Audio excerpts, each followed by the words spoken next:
السلام علیکم ورحمۃ اللہ وبرکاتہ. کیا حال ہے سب کا؟ الحمدللہ. ابھی میں ہال میں داخل ہوئی ہوں تو تھوڑی مجھے پسینے کی اسمیل بہت زیادہ آ رہی تھی. آپ لوگ نہانے کا اہتمام نہیں کرتے؟ کپڑوں کو اگر صابن نہیں بھی لگا تو پانی سے نکال کے دھوپ میں ڈال دیا کریں, سب اسمیل ختم ہو جائے گی. کیونکہ فرشتے حاضر ہوتے ہیں جہاں اللہ کا ذکر ہوتا ہے. ایکسٹرا کیئرفل ہونے کی ضرورت ہے ہم سب کو, تراویح میں بھی اور اس وقت بھی, کیونکہ اس سے کنسنٹریشن پہ فرق پڑتا ہے. نحمده ونصلی علی رسولہ الکریم, اما بعد فاعوذ باللہ من الشیطان الرجیم. بسم اللہ الرحمن الرحیم. رب اشرح لی صدری ویسر لی امری واحلل عقدۃ من لسانی. حدثنا محمد بن یوسف حدثنا احمد بن یزید بن ابراہیم ابو الحسن الحرانی حدثنا زہیر بن معاویۃ حدثنا ابو اسحاق سمعت البراء بن عازب یقول.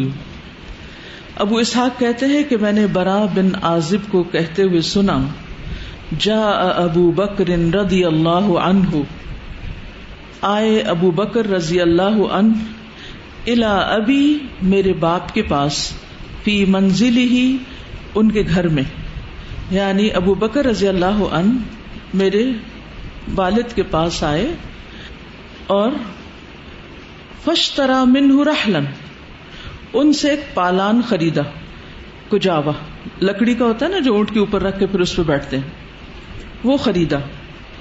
فقال لعازب, تو انہوں نے عازب سے کہا, عازب کون ہے؟ والد. ابعث ابنک یحملہ معی, اپنے بیٹے کو میرے ساتھ بھیجو کہ اس کو اٹھائے. یعنی اکیلے وہ اٹھا نہیں سکتے تھے, بھاری تھی, تو کہا کہ براء کو میرے ساتھ بھیجو تاکہ ہم اٹھا کے اس کو پھر لے جائیں. قالا, وہ کہتے ہیں, فحملتہ معہ, تو میں نے اس کو ان کے ساتھ مل کے اٹھوایا, ابو بکر کے ساتھ. وخرج ابی ينتقد ثمنہ, اور میرے والد نکلے ان سے قیمت وصول کرنے. فقال له ابی, تو ان کو میرے والد نے کہا, یا ابا بکر, اے ابو بکر, حدثنی کیف صنعت ما حین سریت مع رسول اللہ صلی اللہ علیہ وسلم, مجھے وہ واقعہ بیان کرو یا حدیث بیان کرو کہ کس طرح تم دونوں نے کیا جب تم رسول اللہ صلی اللہ علیہ وسلم کے ساتھ گئے تھے. قال نعم, تو انہوں نے کہا ٹھیک ہے.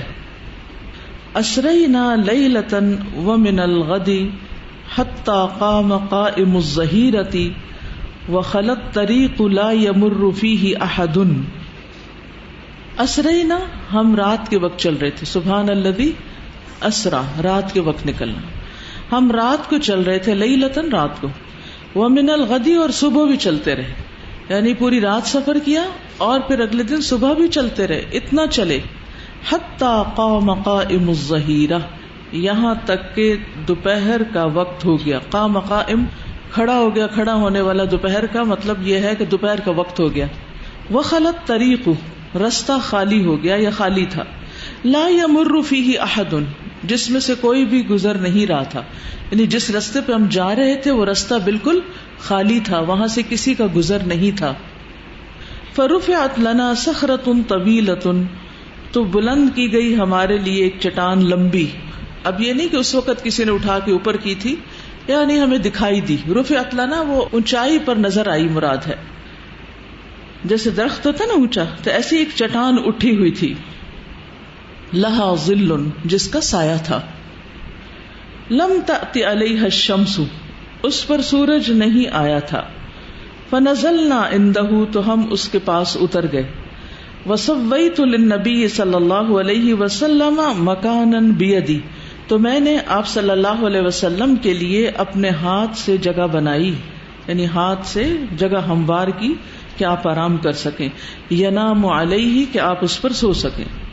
وبسطت علیہ فروۃ, اور میں نے اس پر پوستین بچھائی یا لوئی بچھائی, یعنی تھوڑا سا کپڑا بچھا دیا اس جگہ پر. وقلت, اور میں نے کہا, نم یا رسول اللہ, اے اللہ کے رسول صلی اللہ علیہ وسلم آپ سو جائیے. وَأَنَا أَنْفُضُ لَكَ مَا حَوْلَكَ، اور میں نگاہ رکھوں گا آپ کے لیے جو بھی آس پاس ہوگا، یعنی ادھر ادھر دیکھتا رہوں گا، آپ کا پہرا دوں گا. فناما، تو آپ سو گئے. وخرجت انفض ما حوله، اور میں نکل گیا آس پاس دیکھنے کے لیے. فاذا انا براع مقبل بغنمه الى الصخرة، تو میں نے دیکھا کہ ایک چرواہا ہے جو اپنی بکریوں کے ساتھ اسی چٹان کی طرف آ رہا ہے. یرید منها مثل الذي اردنا، اس کا بھی وہی ارادہ ہے جو ہم نے ارادہ کیا، یعنی اسی چٹان کے سائے میں بیٹھنے کا، بکریوں کو لانے کا. فقلت، تو میں نے کہا، لمن انت یا غلام، اے غلام تم کس کے ہو، یعنی کس کی ملکیت ہو، کس کا کام کر رہے ہو.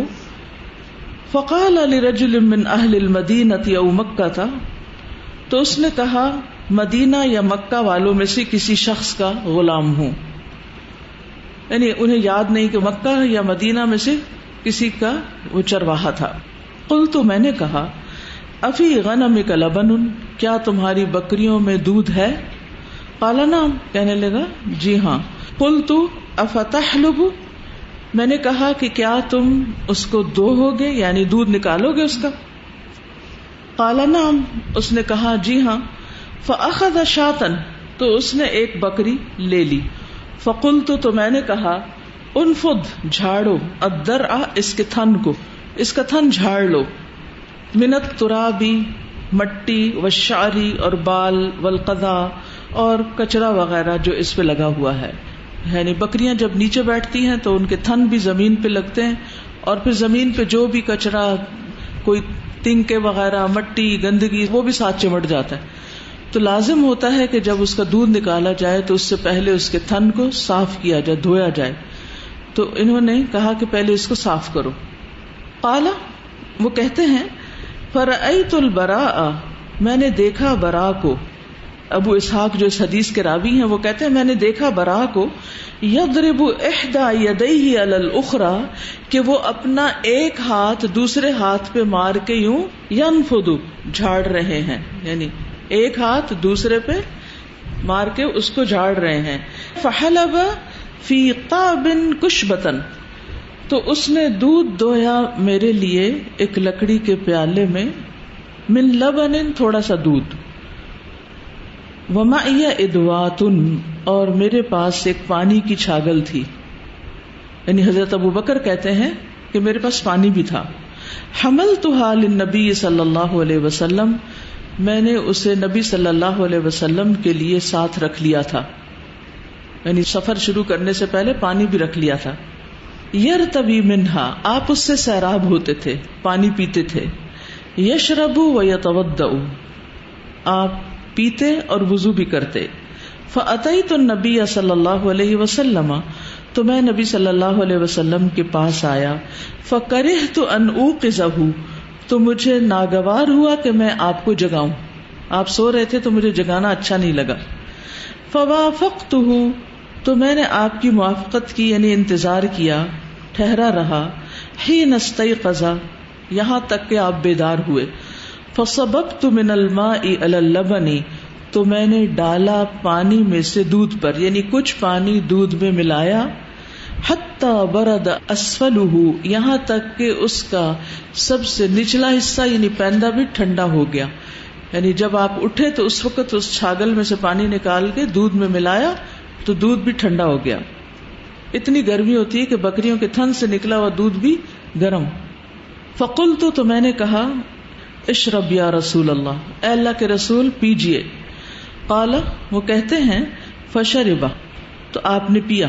حتی ردیت، یہاں تک کہ میں راضی ہو گیا، یعنی میرا دل خوش ہو گیا کہ آپ نے صحیح پی لیا. ثم قال، پھر کہا، الم یأن للرحیل، کیا روانگی کا وقت ہو نہیں گیا؟ رحیل کا مطلب ہوتا ہے روانگی، اور راحیل روانہ ہونے والا. قلت، میں نے کہا، بلا، کیوں نہیں. قال، تو وہ کہتے ہیں، فرتحلنا بعدما مالت الشمس، تو ہم چل دیے، روانہ ہو گئے اس کے بعد کہ سورج ڈھل گیا. مالت مائل ہو گیا یعنی ڈھل گیا. واتبعنا، اور پیروی کی ہماری، سراقۃ بن مالک، سراقہ بن مالک نے، سراقہ بن مالک ہمارے پیچھے آ گیا. فقلت اتینا یا رسول اللہ، میں نے کہا اللہ کے رسول صلی اللہ علیہ وسلم وہ تو ہمارے پاس آ گیا. فقال لا تحزن ان اللہ معنا، آپ نے فرمایا غم نہ کرو، بے شک اللہ ہمارے ساتھ ہے. فدعا علیہ النبی صلی اللہ علیہ وسلم، تو نبی صلی اللہ علیہ وسلم نے اس کو بد دعا دی. فرطمطت به فرسه الى بطنها، تو دھنس گیا اس کے ساتھ اس کا گھوڑا اپنے پیٹ تک، یعنی پوری ٹانگیں اس کی زمین میں دھس گئیں، گڑ گئیں. ارا فی جلد من الارض، میں دیکھتا ہوں کہ زمین کے سخت حصے میں، یعنی کوئی چانس ایسا نہیں تھا کہ وہ اس میں جائے، لیکن وہ بہرحال اللہ کے حکم سے اسی میں دھس گیا. شک کا زہیر کو شک ہے، یعنی روایت میں.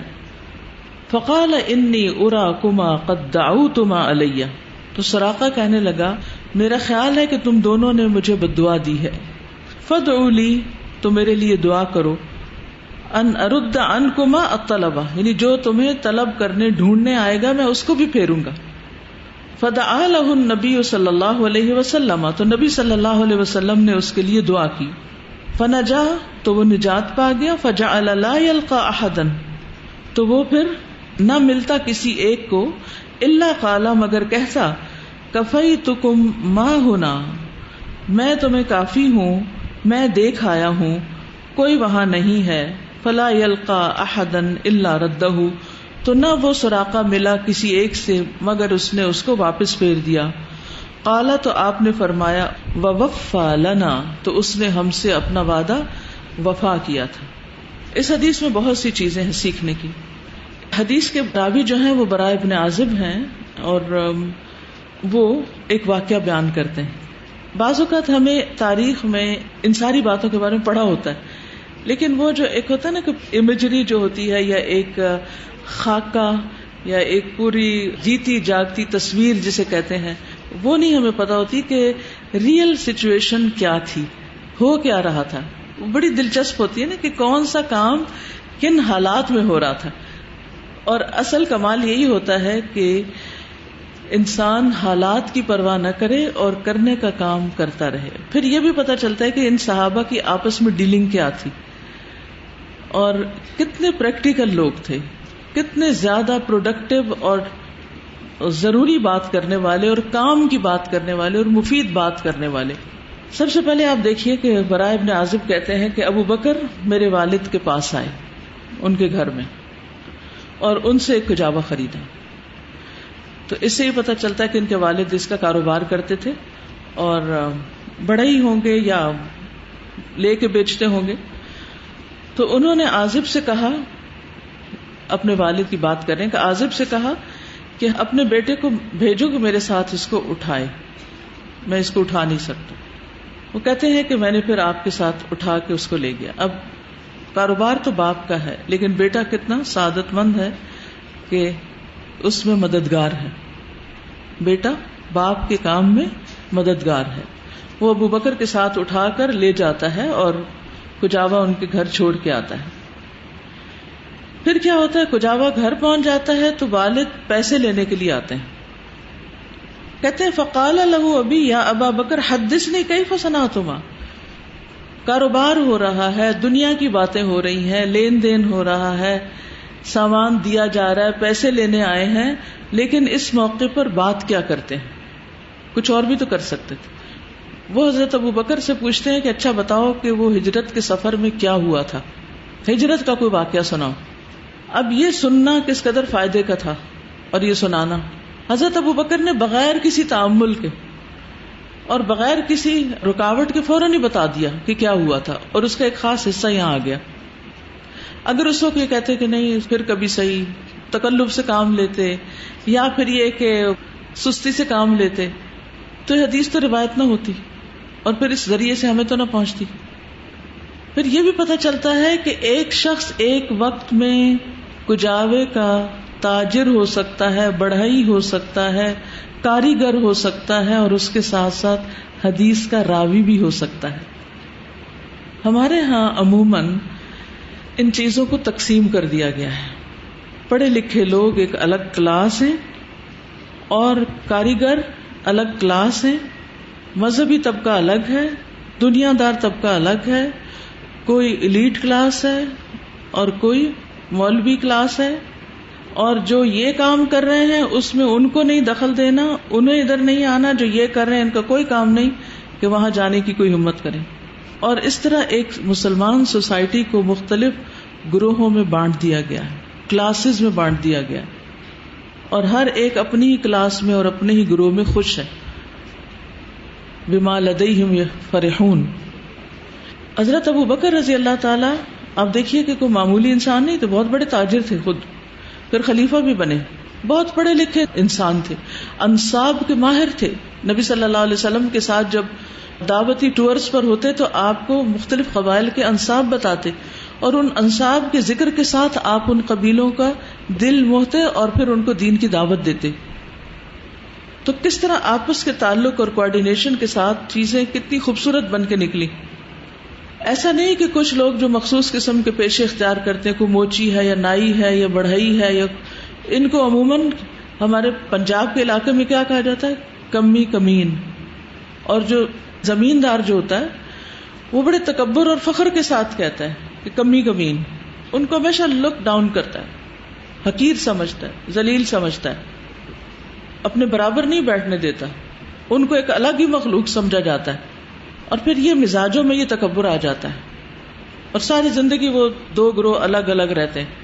نتیجتاً ایک گروہ بالکل جاہل ہے، اس کو کوئی پڑھنے لکھنے سے کوئی سروکار نہیں، حالانکہ ان کے بچوں میں بھی جیمز ہوتے ہیں، اتنے ٹیلنٹڈ بچے کہ آپ سوچ نہیں سکتے کہ کیا کیا کمال کرتے ہیں اگر ان کو صحیح تعلیم اور تربیت مل جائے. نبی صلی اللہ علیہ وسلم کا کمال کیا ہے کہ آپ نے ہر طبقے کے غلاموں میں سے بھی اور کاریگروں میں سے بھی اور تجارت کرنے والوں میں سے بھی اور کھیتوں میں کام کرنے والے ہر طبقے کو آپ نے تعلیم دی. اور یہی چیز آج ہم دیکھتے ہیں ترقی یافتہ ممالک میں ہے، تعلیم سب کے لیے لازم ہے، سب پڑھ رہے ہیں. اور بعض اوقات بالکل ایک ہمبل بیک گراؤنڈ سے کوئی شخص اٹھتا ہے اور بہت بڑا سائنٹسٹ بن جاتا ہے، لندن کا میئر بن جاتا ہے، جس کا باپ بس ڈرائیور ہوتا ہے. ہمارے ہاں ایسی مثالیں کیوں نہیں؟ کیونکہ ہم ایک ایسی تقسیم کا شکار ہیں جو کہ غیر اسلامی ہے، غیر انسانی ہے، اور جس کے نقصان ہم سب دیکھ رہے ہیں. اور پھر افسوس یہ کہ یہ جو تقسیم کی گئی، اس میں جو دیندار طبقہ تھا اس کو ایلیٹ میں نہیں، اس کو کمی کمین میں شامل کیا گیا. جس طرح نائی، موچی اور باقی جو پیشے تھے نا زمینداروں کی آتی ہیں سالانہ گندم اور اس طرح کی چیزیں، تو وہ کیا کرتے ہیں کہ اس میں سے جو کمی طبقہ ہوتا ہے، کوئی جھاڑو دینے والا، کوئی ہل چلانے والا اور کوئی اس طرح کا مزارع وغیرہ، ان کے لیے پھر وہ مخصوص وزن کی گندم نکالتے ہیں، یہ اس کے لیے اتنی ہے، اس کے لیے اتنی، اور پھر سارا سال اس سے کام لیتے رہتے ہیں. یعنی سال کے شروع میں ایک مخصوص مقدار ان کو فصل میں سے بھیج دیتے ہیں، اور پھر جوتا ٹوٹا تو نائی کے پاس بھیج دیا، اور پیسے ویسے نہیں دینے، وہ جو گندم دے دی ہے بس اسی کے عوض اب کام چلے گا. اور اسی طرح مولوی صاحب کو بھی کچھ بھیج دیا جاتا ہے، اور وہ پھر سارا سال اس کا کام یہ ہے کہ جنازے پڑھائے، نکاح کرے، اذان دے، مسجد میں نمازی اگر کوئی آ جائے تو ان کو پڑھا دے، ورنہ کئی گاؤں میں مسجدیں تک نہیں. یعنی مجھے خود ایک گاؤں میں جانے کا اتفاق ہوا جہاں پر مسجد نہیں تھی، اچھی بھلی بڑی آبادی، کوئی مسجد نہیں، کیونکہ جو زمیندار طبقہ ہے اس کو دین پڑھنے سے اس کا بھی تعلق نہیں، اس کو شوق نہیں. وہ سمجھتے ہیں کہ یہ کمیوں کا کام ہے، یہ اور لوگ پڑھتے ہیں دین، ہم لوگ نہیں پڑھتے، اور ان کو حقارت کی نگاہ سے دیکھا جاتا ہے. یہی وجہ ہے کہ آج ہمارے معاشرے میں جو دیندار طبقہ ہے اس کو حقارت کی نگاہ سے دیکھا جاتا ہے. وہ ایک پورا کلچر، ایک مزاج بن گیا. لیکن یہاں وہ مزاج نہیں، یہاں وہ چیز نہیں ہے. یہاں آپ دیکھیں کہ کس طرح ایک دوسرے کے ساتھ ڈیلنگ ہے، کس طرح لین دین ہے، اور کس طرح اپنا دنیاوی کام کاج کرتے ہوئے بھی حدیثیں سنی اور سنائی جا رہی ہیں. بہت نیچرل وے میں علم پھیل رہا ہے. ہمارا کیا طریقہ ہے؟ ہم علم کو صرف کلاس روم کی حد تک، بس یہاں بند ہے اس چار دیواری میں، یہاں سے نکلے یہ سب کچھ ادھر ہی ہے، اور اب دنیا کی باتیں شروع ہوگی، کسی اور ہی دنیا میں آ گئے. صحابہ کا یہ طریقہ نہیں تھا. وہ جو مسجد کے اندر مسجد نبوی میں پڑھتے تھے، باہر نکل کر اسی پر ڈسکشنز کرتے تھے، یا وہاں بیٹھ کر بھی اس کو اتنا دہراتے کہ وہ پکا ہو جاتا علم، اور اس کے بعد چلے جاتے، کل پہ نہیں چھوڑتے تھے. تو یہ تعلیم کا ایسا نظام تھا جس نے بہت بڑی یونیورسٹیاں بنائے بغیر لوگوں کو زبردست قسم کا ایجوکیٹ کر دیا، بہت کچھ سکھا دیا. اور پھر وہی لوگ تھے اتنے کلچرڈ اور اتنے سویلائزڈ اور اتنے پڑھے لکھے کہ جنہیں دنیا کو روشن کر دیا. کہاں کہاں تک پھر یہ علم پھیلا. اگر ان کو وہ حدیث نہ سناتے اور یہاں یہ نہ سنتے اور یہ نہ سیکھتے اور آگے روایت نہ کرتے، کیا آج ہمیں یہ پتہ چلتا؟ اسی قسم کے لوگ نہیں، فارغ لوگ نہیں تھے صرف کہ جو جا کے علم حاصل کرتے تھے. اسی قسم کے لوگ تھے، وہ اپنے کام کاج بھی کرتے اور اس کے ساتھ ساتھ علم بھی حاصل کرتے اور آگے پہنچاتے. پھر اس کے بعد وہ کہتے ہیں کہ مجھے بتاؤ کہ ہجرت کے سفر میں تم لوگوں نے کیا کیا تھا. تو وہ بتاتے ہیں کہ ہم رات کے وقت نکلے تھے اور رات بھی چلتے رہے اور صبح بھی چلتے رہے اور دوپہر کے وقت جا کر پھر ایک چٹان کے پاس ہم نے آرام کیا. اور اس میں آپ دیکھیے کہ سفر تو دونوں ہی کر رہے تھے، تھکے ہوئے بھی دونوں تھے، آرام کی ضرورت بھی دونوں کو تھی، لیکن کس نے کس کے لیے قربانی کی؟ ابو بکر رضی اللہ عنہ نے نبی صلی اللہ علیہ وسلم کے لیے جگہ تیار کی. کیوں؟ کیا آپ اپنا کام خود نہیں کرتے تھے؟ خود نہیں کر سکتے تھے؟ کیوں کیا؟ وہ اسی نیت سے آپ کے ساتھ چلے تھے کہ میں آپ کی خدمت کروں گا. اور آپ کو معلوم ہے کہ جب آپ کو خبر ملی تھی کہ آپ نبی صلی اللہ علیہ وسلم کے ساتھ ہجرت کریں گے تو آپ خوشی کے مارے رو پڑے تھے، کیونکہ آپ اس کے انتظار میں تھے کہ میری باری آپ کے ساتھ آتی ہے کہ نہیں. اور پھر آپ دیکھیے کہ غار ثور میں کیا ہوا، پاؤں رکھا اس سوراخ پہ اور پھر بچھو کاٹ بھی گیا اور کس طرح ان کے آنسو بہنے لگے، لیکن نبی صلی اللہ علیہ وسلم کو ڈسٹرب نہیں کیا. وہاں بھی آپ آرام فرما رہے ہیں اور خود وہ جاگ رہے ہیں، بیٹھے ہیں، تکیہ فراہم کیے ہوئے ہیں. کیوں؟ اس لیے کہ انہیں معلوم تھا کہ کسی وقت بھی آپ پر وحی آ سکتی ہے، اور وحی کی جو شدت ہوتی تھی اور وحی کا جو بوجھ ہوتا تھا، اس کے لیے یہ سارے لوازمات آپ کے لیے ضروری تھے کہ آپ کی کیئر کی جاتی، آپ کا خیال رکھا جاتا. اور ویسے بھی یہ اس بات کو ظاہر کرتا ہے کہ آپ صلی اللہ علیہ وسلم کا درجہ اور مقام امت کی نگاہ میں کیا ہونا چاہیے، اور ابو بکر کی نگاہ میں جو آپ کے قریب ترین دوست بھی تھے ان کی نگاہ میں کیا تھا. پھر وہ آپ کے لیے جگہ بناتے ہیں، خود چوکیداری کرتے ہیں ادھر ادھر. اور ویسے بھی سفر ہجرت کے بارے میں ملتا ہے کہ جب چل بھی رہے نا تو ابو بکر کبھی آگے آ جاتے ہیں، کبھی پیچھے آ جاتے ہیں. کبھی آپ کو خطرہ محسوس ہوتا ہے کہ پیچھے سے کوئی نہ آ جائے تو پیچھے آ جاتے ہیں، پھر محسوس کرتے ہیں کہ سامنے سے کوئی ایسی چیز نہ ہو تو آگے آ جاتے ہیں. یعنی سارا سفر ان کا اسی طرح گزرتا ہے.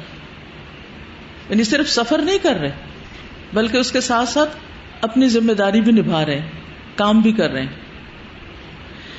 پھر اس کے بعد وہ ان کے لیے جگہ بناتے ہیں، کپڑا بچھاتے ہیں، ان کو سلاتے ہیں، خود ادھر ادھر چلے جاتے ہیں اور فکر کرتے ہیں کہ کچھ کھانے پینے کو ہونا چاہیے. ساری رات کا سفر، دن کا سفر، کوئی ناشتہ نہیں کیا، کہیں رکے نہیں، کچھ نہیں. تو ایک دم بکریوں والا نظر آ گیا اور اس کے بات کی اور اسے کہا دودھ دو. بکری والے سے دودھ لیا. اب آپ دیکھیں مزاج میں صفائی کتنی، ستھرائی کتنی. اس کو اس پہ چھوڑ نہیں دیا بلکہ اس کو تعلیم دیتے کہ نہیں پہلے اس کو صاف کرو پھر ڈالو. اور پھر اسی طرح وہ آگے روایت کرتے ہیں اور اس ڈیٹیل کو بھی بتاتے ہیں، یعنی اس کو مس نہیں کرتے. یہ نہیں کہا کہ اچھا پھر میں نے کہا وہ بکری والا نظر آیا تو میں نے کہا اچھا تم دودھ دو تو اس نے دودھ دو دیا تو پیالہ لے کے آگے. نہیں، وہ پھر مائنیوٹ ڈیٹیلز بتا رہے ہیں کیونکہ اس میں بھی سیکھنے کی بات ہے. پھر اس کے بعد یہ بھی بتاتے ہیں کہ پیالہ لکڑی کا تھا جس میں دودھ دہایا گیا تھا، تو لکڑی کے برتن میں کھا پی سکتے ہیں. پھر اس کے بعد یہ ہے کہ یہ بھی بتاتے ہیں کہ میں پانی کی چھاگل ساتھ لے گیا تھا. اس میں بھی سیکھنے کی بات ہے کہ سفر کے منتظم کو کیا کیا کرنا چاہیے، کس کس چیز کا خیال رکھنا چاہیے، کہ کون کون سی چیز سفر میں ساتھ ہو. تو پانی پر تو زندگی قائم ہے، تو وہ پانی ساتھ لے کے چلے. اور وہ کہتے ہیں کہ نبی صلی اللہ علیہ وسلم اس سے پیتے بھی تھے، وضو بھی کرتے تھے. اور پھر پیالہ دودھ کا جب لا کے رکھا، دیکھا کہ آپ تو سو رہے ہیں، تو ایکسائٹمنٹ میں جگا نہیں دیا کہ دودھ مل گیا جلدی سے اٹھیں پیئیں کھائیں. نہیں، انتظار کرتے ہیں، انتظار انتظار انتظار یہاں تک کہ آپ خود جاگ جاتے ہیں. جب جاگتے ہیں تو اس وقت اس کو ٹھنڈا کرتے ہیں، پہلے سے نہیں پانی ڈال کے رکھ دیا. کیوں؟ افطار سے 1 گھنٹہ پہلے جوس بناتے ہیں آپ یا آخری چیز کرتے ہیں؟ پہلے کیوں نہیں بنا کے رکھ دیتے؟ گرم بھی ہو سکتا ہے اور جوس کی جو نیوٹریشن ہے یعنی غذائیت ہے وہ بھی ضائع ہوتی. یعنی اگر آپ فریش جوس بنا رہے ہیں مثلاً، تو جیسے لیمو پانی بھی بنا رہے ہیں، ایون لیمو پانی تو اس کے اندر سے بھی جوس ٹپک رہا نا، تو وہ بھی آپ اگر لاسٹ مومنٹ پہ ڈالیں پینے سے تھوڑی دیر پہلے تو اس کی غذائیت زیادہ ہے، لیکن اگر آپ اس کو بنا کے رکھ چھوڑیں اور پھر پئیں تو وہ کڑوا بھی ہو جاتا ہے، غذائیت بھی کم ہو جاتی ہے، ٹھنڈا بھی نہیں رہتا. پھر یہ ہے کہ بعض اوقات وہ پانی اور اس کا جو باقی حصہ وہ الگ الگ ہو جاتا ہے تو پینے کے قابل نہیں ہوتا، وہ فائدے کی بجائے بعض اوقات الٹا نقصان دیتا ہے. تو ڈرنکس جو ہیں ان کو بنا کے رکھ نہیں چھوڑنا چاہیے، چاہے دودھ سوڈا ہو یا ملک شیک ہو یا جوس ہو یا لیمو پانی ہو. اب تو ماشاءاللہ سموتھیز اور بہت کچھ ایجاد ہو گیا ہے، نئے نئے ڈرنکس بنا رہے ہوتے ہیں. رات میری بیٹی کہنے لگی میں آپ کے لیے جوسر بھجوانا چاہتی ہوں. میں نے کہا کیا کروں گی، مجھے تو نہیں ضرورت. کہتے نہیں میں آج کل اپنے ہسبینڈ کو بنا کے دے رہی ہوں، کھیرا اور پتہ نہیں پالک سب گرین. میں نے کہا یہاں آج کل یہ سب کچھ نہیں ہے، اس لیے کچھ ضرورت نہیں ہے مجھے، میں جیسے ہوں ویسے ٹھیک ہوں. کہنے لگے نہیں کچھ اور ہوگا. میں نے کہا ہاں آم اور آلو بخارا ہے وہ تو آپ مکس نہیں کر سکتے اس کو. کہتے نہیں کر کے دیکھیں. تو اسی طرح ایجادات ہوتی ہیں نا کہ جو نئی نئی چیزیں ہوئی ان کو آپس میں ملا کے ہم نے، اور بعض اوقات غیر ضروری چیزیں ایک دوسرے سے ملا کر وہ بھی صحت کے لیے اچھی نہیں ہوتی. تو بہرحال کہنے کا مقصد یہ ہے کہ اب بہت سے لوگ کھاتے کم ہیں پیتے زیادہ ہیں، تو پینے میں بھی پھر طریقہ آنا چاہیے کہ کس طرح پئیں. اور خاص طور پر اس طرح کے ڈرنکس، حضرت ابو بکر اتنے سمجھدار تھے کہ انہوں نے آخری وقت میں دودھ ٹھنڈا کیا اور نبی صلی اللہ علیہ وسلم کو پلایا. وہ کہتے ہیں انہوں نے پیا حتی ردیت، یہاں تک میں راضی ہو گیا. یہ کیا بات ہوئی، پی وہ رہے ہیں اور راضی آپ ہو رہے ہیں، یہ کیسے ہوتا ہے؟ جب آپ دل سے خوش ہوتے ہیں کہ دوسرا پیے، جیسے ماں بچے کے پینے پہ یا کھانے پہ کتنی راضی ہوتی، کس قدر خوش ہوتی، خود بھوکی رہ کے دوسرے کو کھلاتی. آپ دیکھیے کہ یہ کتنی سچی محبت ہے نا، حقیقی محبت ہے. وہ اس کو بوجھ نہیں سمجھتے کہ یہ سب کچھ میں ہی آخر کیوں کروں. ثم قال الم یأن للرحیل، پھر نبی صلی اللہ علیہ وسلم پوچھتے ہیں کیا سفر کا وقت نہیں آ گیا. اس سے یہ پتہ چلتا ہے کہ آپ صلی اللہ علیہ وسلم نے حضرت ابوبکر کو سفر کے جو انتظامات تھے وہ سپرد کیے ہوئے تھے. حالانکہ آپ خود کہتے چلیں چلتے ہیں اب، لیکن آپ نے ابوبکر سے سوال کے انداز میں پوچھا، مشورے کے انداز میں پوچھا اور ان کو متوجہ کیا. یہ بہت خوبصورت انداز ہے. ایک ہوتا ہے کسی سے کام لینا آرڈرز کر کے، یہ کرو وہ کرو وہ کرو وہ کرو، اور ایک ہوتا ہے کیا خیال ہے یہ نہ کر لیں، ایسا نہ ہو جائے، ایسا نہ ہو جائے، ایسا کرنے میں کتنا فائدہ ہوگا. تو یہ جو دوسرا انداز ہے سوال کا اور مشورے کا، اس میں بھی ہے تو یہی کام ہی لینا ہے، بتانا ہی ہے کہ اب چلنا چاہیے، لیکن انداز سے بات فرق ہو جاتی ہے اور دوسرا اس کو اپنے لیے بوجھ نہیں سمجھتا. حکم کو دوسرے بوجھ سمجھتے ہیں، مشورے کو دوسرے بوجھ نہیں سمجھتے، بلکہ وہ بوجھ دراصل ان پہ آ جاتا ہے. جب کوئی مشورہ دیتا ہے تو اس پہ بوجھ آ جاتا ہے. بہرحال کہتے ہیں کہ پھر ہم چلے بعد ما مالت الشمس، زوال آفتاب کے بعد سفر دوبارہ شروع ہوا. اتنے میں سراقہ بن مالک آ گیا. حضرت ابوبکر گھبرا گئے. نبی صلی اللہ علیہ وسلم اس وقت بھی پورے امن میں ہیں. لا تحزن ان اللہ معنا، یہ جملہ پہلے کہاں کہا تھا آپ نے؟ غار ثور میں، جب دشمن بالکل دھانے پہ پہنچ گئے تھے. لا تحزن ان اللہ معنا، اتنا یقین اللہ کے ساتھ ہونے کا، ایسا یقین. جب ہمارے اوپر کوئی مشکل آتی ہے تو ایک پریشان ہوتا ہے، دوسرا اس سے بڑھ کے ہوتا ہے، وہ اس سے بڑی پریشانی کی بات اس کو بتائے گا، اور وہ حل تو دور کی بات ہے، پریشانی میں ہی سارا وقت گزر جائے گا، حتیٰ کہ دعا مانگنی اور اللہ کی طرف رجوع کرنا بھی بھول جائے گا، اور اللہ کا نام لینا تمہیں یاد ہی کم رہتا ہے. تو اس میں لا تحزن ان اللہ معنا بہت بڑا سبق ملتا ہے. غم، دکھ، تکلیف، پریشانی، ناگہانی آفات کے موقع پر کام رہیے، پرسکون رہیے، اور پرسکون رہ کر مسئلے کا حل سوچیے. بہرحال چونکہ دشمن سر پہ پہنچ چکا تھا، اللہ سے مدد مانگی تو اس کے خلاف دعا کی. اللہ کا کرنا ایسے ہوا کہ وہ زمین میں دھس گیا. اور یہ کہ زمین سخت تھی یا نہیں یہ راوی کو شک ہے. سراقہ پھر کہنے لگا مجھے پتہ چل گیا کہ تم نے مجھ پر بد دعا کی. اچھا ان لوگوں کو جو آپ کے دشمن بنے ہوئے تھے، یہ حقیقت یہ معلوم تھی کہ آپ اللہ کے نبی ہیں، آپ سچے نبی ہیں، لیکن بس ضد میں انکار کر رہے تھے. تو وہ کہتے ہیں کہ تم نے بد دعا کی ہے، اب تم دعا کر کے مجھے چھڑاؤ، کیونکہ اللہ تعالیٰ تمہاری سنے گا، تم مجھے چھڑاؤ. تو نبی صلی اللہ علیہ وسلم نے اس کے حق میں دعا کی تو وہ چھٹ گیا. اور پھر اس نے وعدہ کیا کہ میں اس کے بدلے کہ میری جان چھوٹ جائے، میں آپ سے ہر ایک کو روک دوں گا، کسی اور کو ادھر نہیں آنے دوں گا. تو اس کے بعد مزید فائدہ کیا ہوا کہ اور لوگ پیچھے نہیں آئے، ورنہ سراقہ کے بعد کوئی اور آتا تو سارا سفر اور خطرے میں گزرتا. اب دیکھیے کہ کئی دفعہ ایسے بھی ہوتا ہے نا کہ خطرہ بالکل سر پہ آ جاتا ہے اور ہم کہتے ہیں یہ کیوں ہو گیا ہمارے ساتھ، لیکن اس میں بھی خیر تھی. یعنی سراقہ سر پہ آ گیا، دھنس گیا، اور پھر وہ ذریعہ بنا اوروں کو روکنے کا، اور جب وہ روکنے کا ذریعہ بنا تو پھر آپ کا باقی سفر جو تھا وہ تھوڑا امن سے گزرا. اچھا، یہ جو سراقہ تھے یہ بعد میں مسلمان ہو گئے تھے نا، معلوم ہے نا آپ کو. نبی صلی اللہ علیہ وسلم نے ان کے لیے اسی موقع پر کچھ پیشن گوئیاں کی تھی، اور پھر انہوں نے وفات تک آپ کا ساتھ نہیں چھوڑا. جس مرض میں آپ نے وفات پائی تھی تو سراقہ کہتے ہیں کہ میں نے اس میں رسول اللہ صلی اللہ علیہ وسلم سے سوالات پوچھنے شروع کیے. مرض الموت میں آپ نے میرے سارے سوالوں کے جواب دیے، حتیٰ کہ آپ نے فرمایا کچھ اور ہے تو وہ بھی پوچھو، کچھ اور یاد کر لو. فقال اذکرہ. آپ دیکھیے کہ وہ مرض کوئی عام مرض نہیں تھی، اس میں آپ کبھی ہوش میں آتے کبھی بے ہوش ہو جاتے اور سخت تکلیف میں تھے، بخار میں تھے، لیکن اس کے باوجود سوالوں کے جواب دے رہے تھے. ہمیں کیا کرنا چاہیے؟ آخری حد تک لوگوں کی مدد کرنی چاہیے جتنا ممکن ہو سکے، کیونکہ آپ کسی کی تکلیف دور کریں گے، آپ کو نہیں معلوم اللہ سبحانہ وتعالیٰ آپ کی کہاں سے کون سی تکلیف دور فرما دے. کسی وقت بھی آپ لوگوں کے رویے سے بہت تنگ ہو، اور خصوصاً سوال کرنے والوں کے، کیونکہ بعض اوقات انسان سخت تھکا ہوا ہوتا ہے یا نیند میں ہوتا ہے یا کوئی اچانک کوئی فون کر دیتا ہے یا کچھ پوچھ رہا ہوتا ہے، اس کو آپ کی کنڈیشن نہیں پتا. اب ایک آپ کا دل چاہتا ہے کہ آپ اس کو چپ کرا دیں، اور ایک یہ ہے کہ اچھا چلو کوئی بات نہیں، اس کو جواب دیں. اب جواب دینے میں سے دو میں سے ایک طریقہ آپ نے اختیار کرنا ہے. ایک تو یہ کہ آپ مارے بندھے اس کو جواب دیں کہ وہ بدمزہ ہو کے رہ جائے اور پچھتائے کہ سوال کیا ہی کیوں تھا.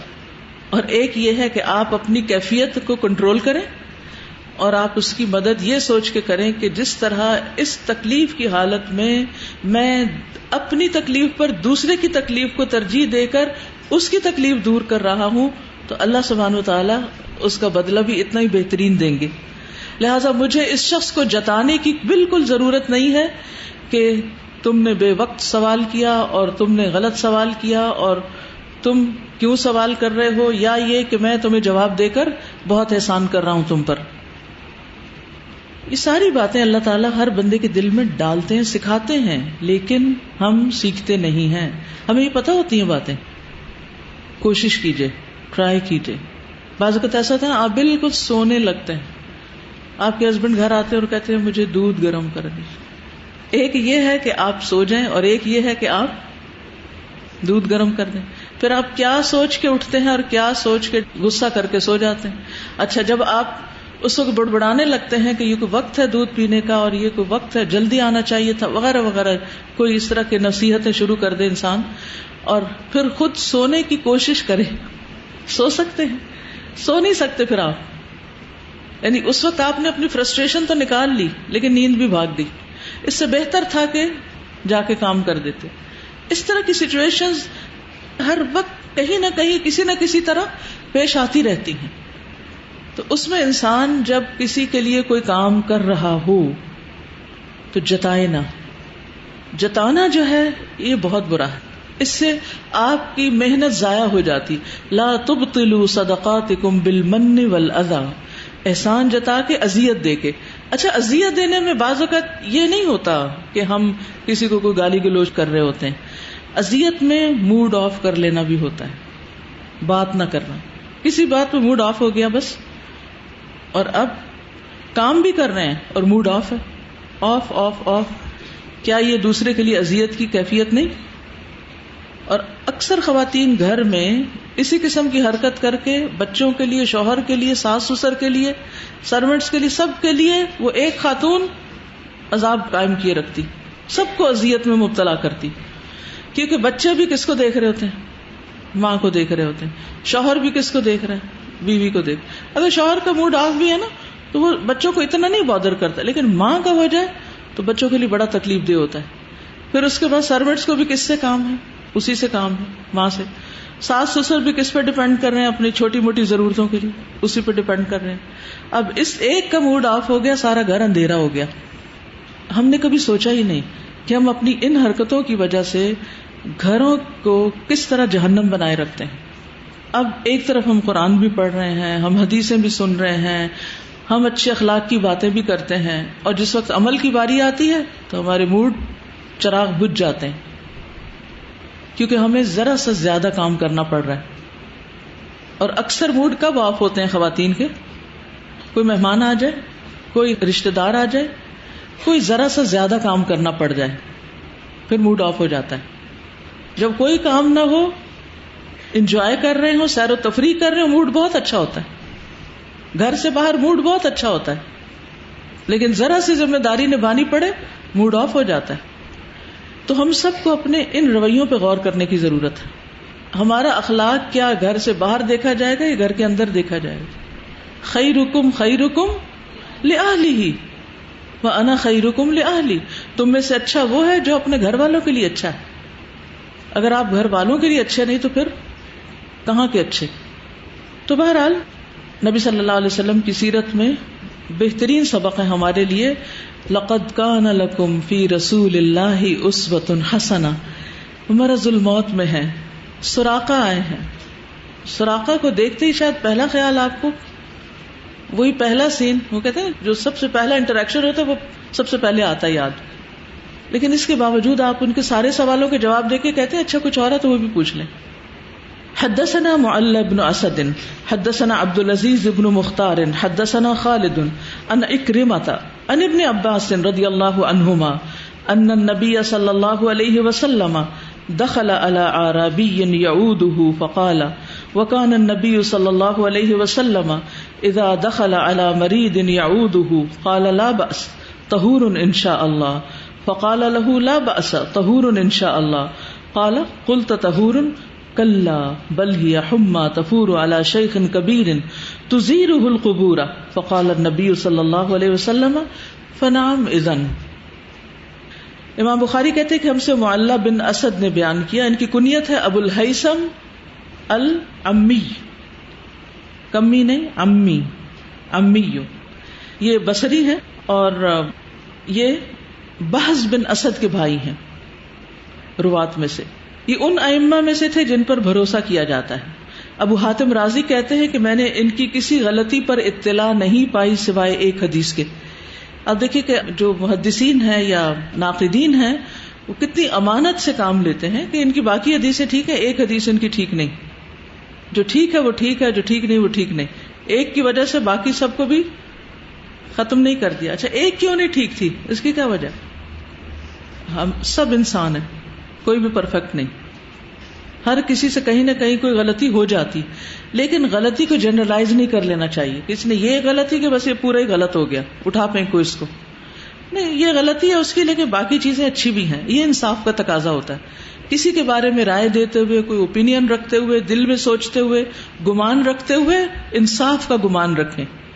باقی ٹھیک ہے، یہ بات ٹھیک نہیں، اور جو ٹھیک نہیں اس کی اصلاح کی فکر کریں. پھر خلیفہ کہتے ہیں کہ یہ 219 ہجری میں فوت ہوئے. حدیث ہے، راوی ابن عباس ہیں رضی اللہ عنہما ان النبی صلی اللہ علیہ وسلم دخل علی اعرابی یعودہ. نبی صلی اللہ علیہ وسلم ایک اعرابی پر داخل ہوئے، اس کے پاس تشریف لے گئے اس کی عیادت کرتے ہوئے.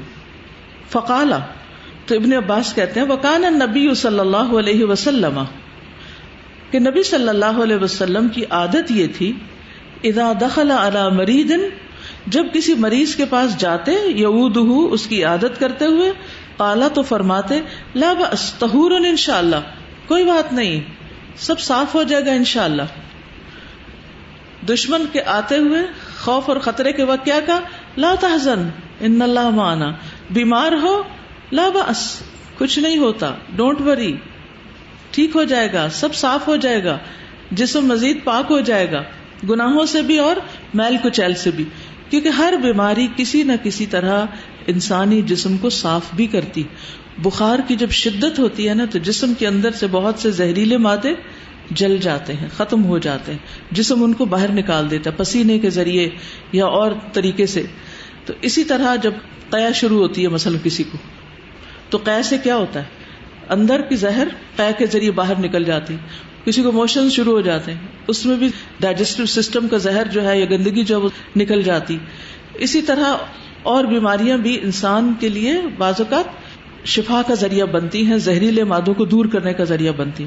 تو آپ صلی اللہ علیہ وسلم کا جملہ بہت میننگ فل تھا، لا بأس طہور انشاءاللہ، پاکیزگی کا ذریعہ، صفائی کا ذریعہ. صفائی ہو رہی ہے، کچھ نہیں ہوتا، کوئی فرق نہیں پڑتا. اس سے آپ دیکھو کہ زخم ہو جائے، پیپ ہو جائے، پھوڑا نکل آئے، اس سے بھی کیا ہوتا ہے، زہریلے مادے پیپ کے ذریعے باہر نکلنے لگتے ہیں. تو بہت ہی خوبصورت بات ہے، جو ایک بہت پازیٹو جملہ، پازیٹو اسٹروک ہے اور بہت انکریجنگ ہے کہ گناہ بھی معاف ہو رہے ہیں، جسم بھی صاف ہو رہا ہے، تم اس کے بعد اور اچھے ہو جاؤ گے. قال قلت طہور، وہ جو بیمار تھا وہ کہنے لگا آپ کہہ رہے ہیں میں پاک ہو جاؤں گا. اس کو یہ جملہ اچھا نہیں لگا. کلا، ہرگز نہیں، کوئی پاک واک نہیں. بل ہی حما، یہ تو بخار ہے، تفور علی شیخ کبیر، جو ایک بوڑھے شخص پر جوش مار رہا ہے. شدت ہے بخار کی جو بوڑھے پہ چھا گیا ہے. تزیرہ القبور، زیارت کرائے گا اس کو قبروں کی، مار کے ہی چھوڑے گا، مار کے ہی دم لے گا. فقال النبی صلی اللہ علیہ وسلم، تو نبی صلی اللہ علیہ وسلم نے فرمایا فنعم اذن، تو ٹھیک ہے پھر ایسا ہی سے، اوکے فائن، خوش رہو، جو تم سمجھتے ہو وہی سمجھتے رہو، پھر ایسا ہی ہوگا. اب آپ دیکھیے، ایک طرف ابو بکر کا معاملہ ہے حضور صلی اللہ علیہ وسلم کے ساتھ، اور دوسری طرف اس بدو جاہل کا، اعرابی کا معاملہ ہے. دونوں کے رویوں میں کتنا فرق ہے. ابو بکر کیا کر رہے ہیں اور یہ جاہل کیا کر رہا ہے، کہ آپ کی بات کا جواب کیسے دیتا ہے. اس سے کیا پتا چلتا ہے کہ لوگوں میں فرق ہوتا ہے. کس کے اعتبار سے؟ علم کے اعتبار سے. یرفع اللہ الذین آمنوا منکم والذین اوتوا العلم درجات. کتنا بڑا فرق آ جاتا ہے انسان کے اخلاق میں، معاملے میں. انسان کس سے پہچانا جاتا ہے؟ اپنے معاملے اور رویے سے پہچانا جاتا ہے. نہیں کتنا بڑا لکھا ہے. جو جاہل ہوگا وہ ایک دم جھگڑے پہ اتر آئے گا، گالی گلوچ کرے گا، اس کے اندر کوئی صبر تحمل نہیں ہوگا، بدتمیزی سے بات کرے گا. اور جو سمجھدار ہوگا، دیندار ہوگا، متقی ہوگا، اس کا طرز عمل بالکل برعکس ہوگا، مختلف ہوگا. اب اپنے رویوں سے اور اپنے تعامل سے، معاملے سے لوگوں کے ساتھ کیسا رکھتے ہیں، اس سے آپ اندازہ کر لیجئے کہ آپ کہاں کھڑے ہیں. ہر کوئی اپنے آپ کو خود ہی نمبر دے سکتا ہے کہ وہ کہاں ہے.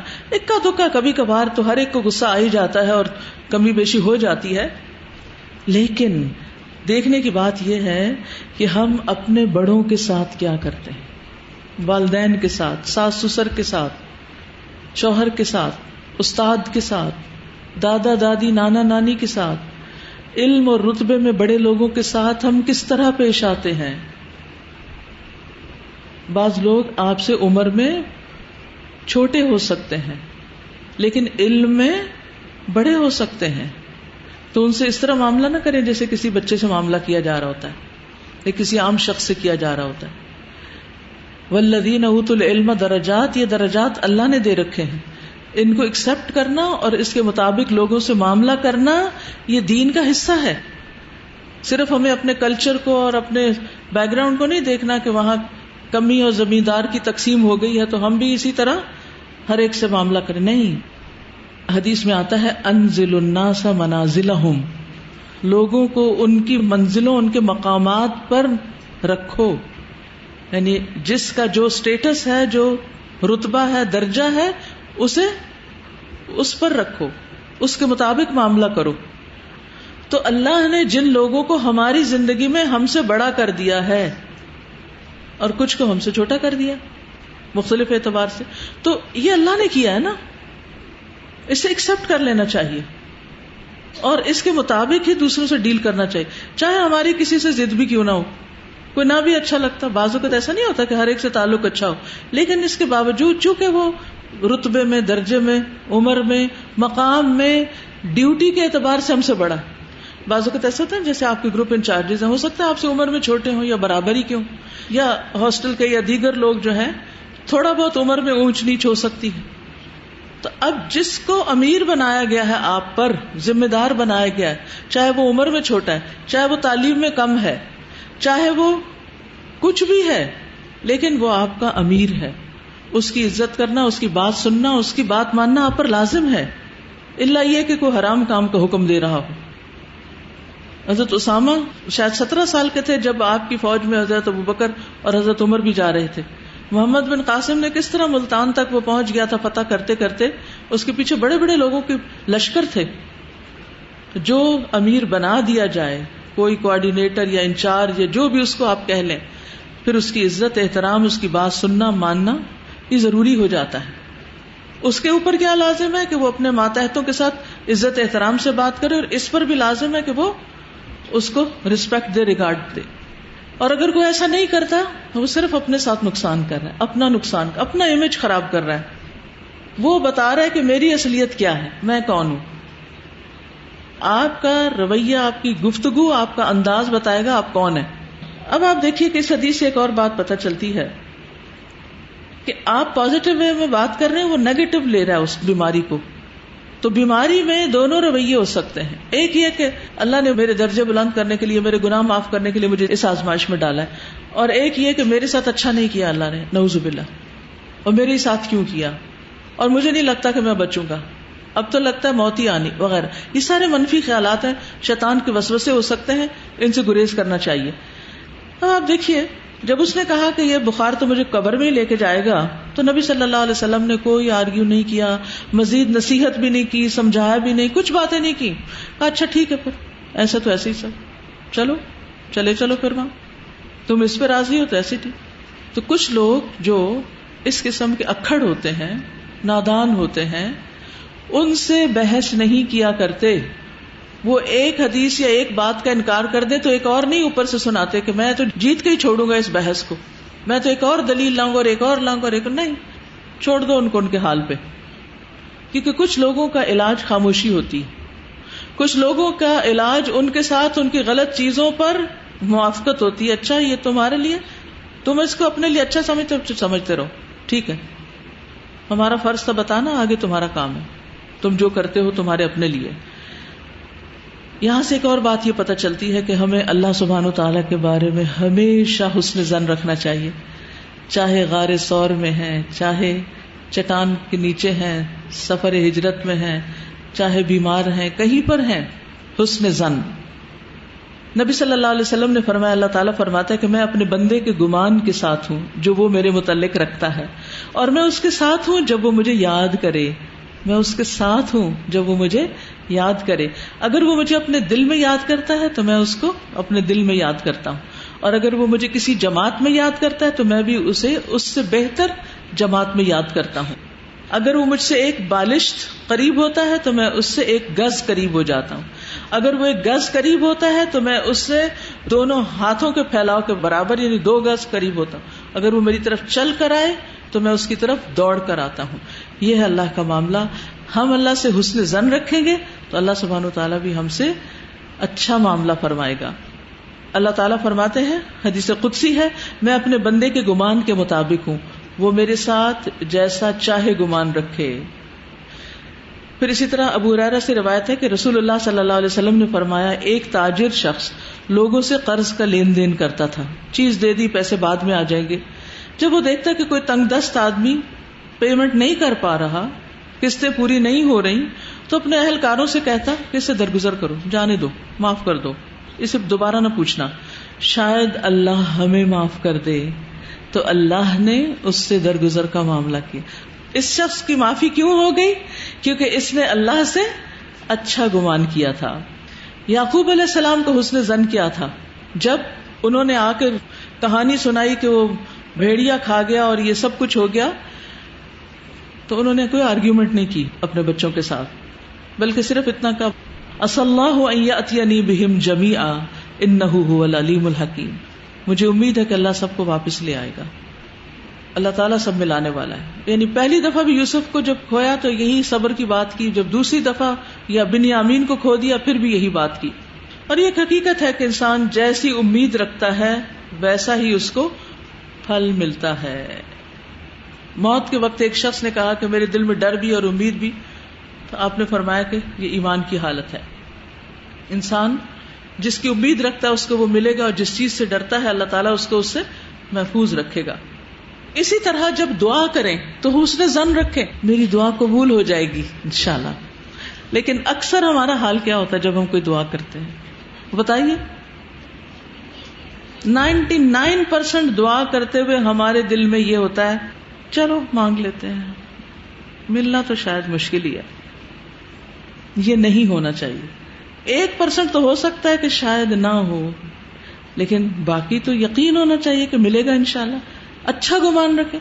اس لیے اچھا گمان رکھیں کہ اللہ تعالیٰ تو سب کچھ کر سکتا ہے، میں نہیں سب کچھ کر سکتی، وہ تو کر سکتا ہے، اسی لیے تو دعا مانگ رہی ہوں. ورنہ تو دعا کی کیا ضرورت ہوتی ہے اگر اللہ تعالیٰ ہمیں ساری طاقتیں دے دیتا. تو کسی بھی طرح کی سچویشن ہو، کیسے بھی حالات ہوں، اللہ سے اچھا گمان رکھیں.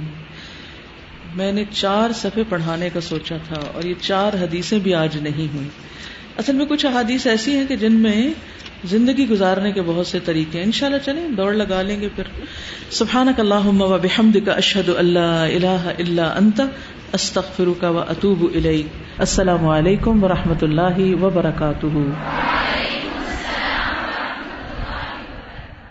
بسم اللہ